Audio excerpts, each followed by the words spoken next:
I'm live about half an hour late because I was busy. If we'll try to do this as fast as we can. If you give me about 22 minutes, I can do the whole NFL landscape for you as I see it. Let's first begin with the key name, Odell Beckham Jr. in the sweepstakes to get him. That's gonna happen within the next week and a half, 2 weeks. OBJ, and we'll talk about the incident in a moment. But Odell Beckham Jr. has 3 visits at this point lined up. The New York Giants he will visit tomorrow on Thursday. My understanding of it is he still has a connection with the Giants. He knows the Mara family very well. I don't know if that's an option for him to go because he was talking about Thanksgiving could be a decider, in which on Thanksgiving the Cowboys were facing the Giants. That a lot of media, including ourselves, have appointed the Beckham Bowl or the Odell Bowl or the OBJ Bowl or whatever bowl you want to call it. And I still think that's accurate because you got the Giants and you got the Bills and you got the Cowboys all played on Thanksgiving. In the order it goes Giants Thursday, Cowboys Monday, and the Bills has not been determined yet. It was supposed to go Giants, Bills, Cowboys. Now it's going Giants, Cowboys, Bills, but we don't know when the Bills are. And actually, after the Thanksgiving win that the Cowboys had, it Jerry Jones, being the market friendly owner he is, and the media friendly owner he is, told the media that he quote unquote had a visit with Mr. Odell Beckham Jr. And let's reel back. He did not go and visit the Cowboys. He went and Jerry had called Odell and what was called a pleasant conversation. I really think if we're talking of the two teams that could do it, I don't think the Giants are on that list because I just don't think the Giants have the firepower. A couple months ago, I probably would have thought differently, but injuries have stacked up on their food, and the only reason bringing Odell back would be for him to be the number one guy. And you're fighting for your playoff life at this point because you're second in terms of the wild card race. You're the sixth seed against the Cowboys who beat you twice. You faced the Eagles twice. You still face Washington. You got to figure that out. And the Cowboys who beat you twice have also beaten Washington once. And they faced Washington in the last game of the year. So this is all up for grabs, I think. These last two spots of the sixth and seventh seeds of the NFC are definitely still up for grabs, as well as all of them are. But I think it's just gonna be harder to catch some of these teams. The NFL, actually, let's do this first. The incident is what people have been calling it. I'm not really going to call it an incident. I'm gonna call it as if you've ever been on a plane before and you struggle to sleep on a plane. Lots of times you take a medication so you can't sleep on a plane. My understanding of the whole situation is Odell got on the plane. He sat on the plane. Probably either took the medicine before he got on the plane or while he was on the plane. The I guess you could call them stewardesses. They don't really, the flight attendants now. They don't want to call stewardesses anymore. The flight attendants went on and said, "Mr. Beckham, you have to buckle your seat."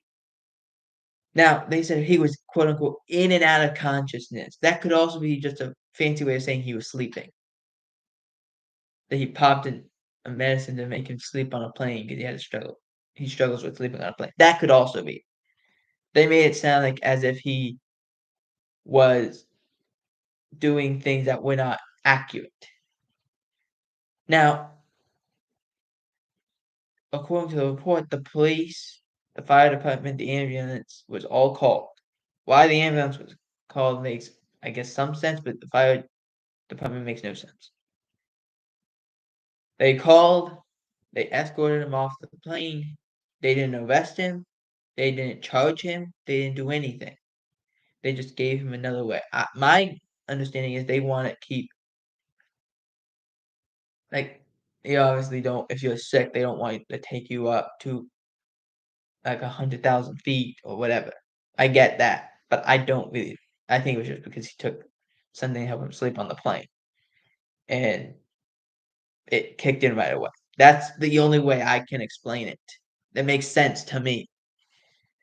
But did this deserve like full coverage? The answer is no. And according to Ian Rappaport, who actually had talked about it on the Pat McAfee show, he said, "No, I don't see it really taking anything away from this team. They'll probably talk about it with him, but I don't see anything that would disturb the fact of, oh, we're gonna relinquish her visit. I just don't see that happen. And if it does, that would be a shame.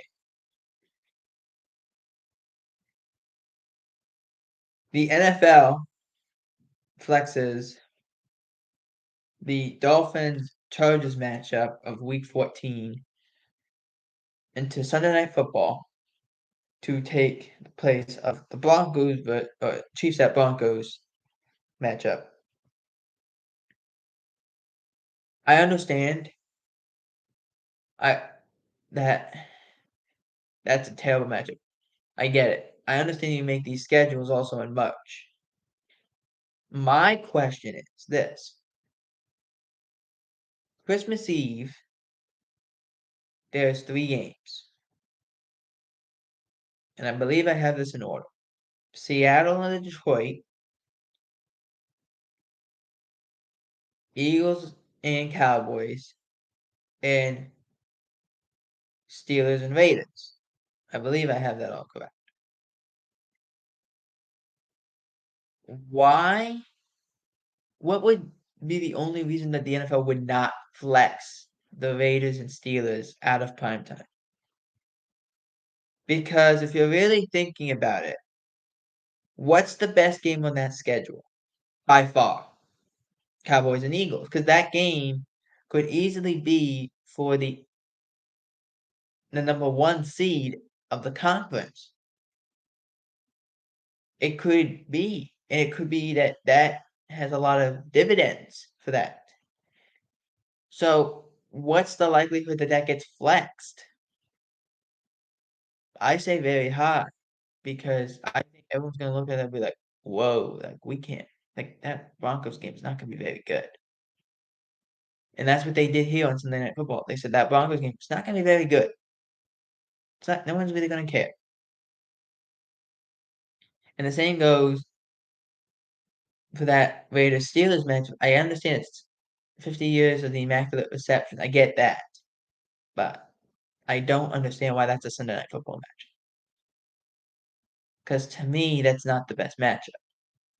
And again, I think the NFL is going to go and say, well, hey, we've got this year, we've had Thursday night matchups, Sunday night matchups, and they've not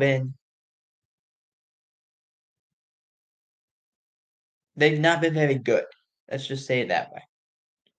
They've not been very good, and this is our chance to have a great matchup on Sunday Night Football.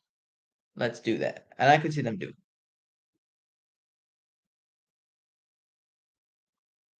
Also, as I don't have on my little list that I compiled. We were talking about, as we just talked about the Eagles, their safety, C.J. Gardner-Johnson, got hurt in the game against the Green Bay Packers on Sunday Night Football, which was not a terrible game.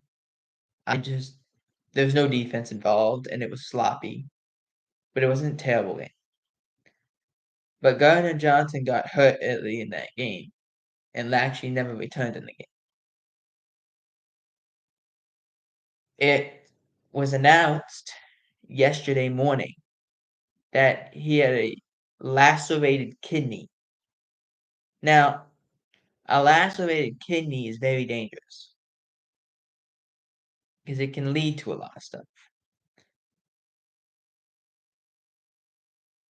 No, that could take you about for a form that could take you a month, a 6-week stretch very easily.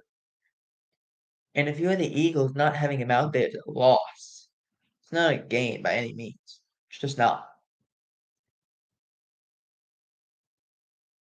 Now, the likelihood that he does miss a month is probably fairly high. The likelihood they put him on IR is probably very low because you still want to have some gamesmanship to that. Next up, Jonathan Abrams. Man, we've talked a lot about Jonathan Abrams in the last couple of weeks. Was cut after 20 days after joining the Packers. 20 days. At what point do we find out why is he getting cut?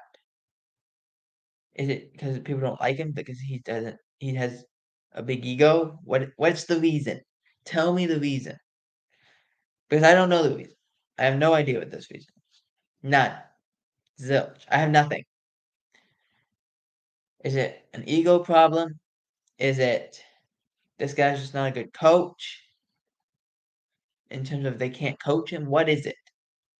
Please tell me, because I have no idea. And he's a first round pick, so we'll probably get another chance, but I just don't know what it is. And why people dislike him so much.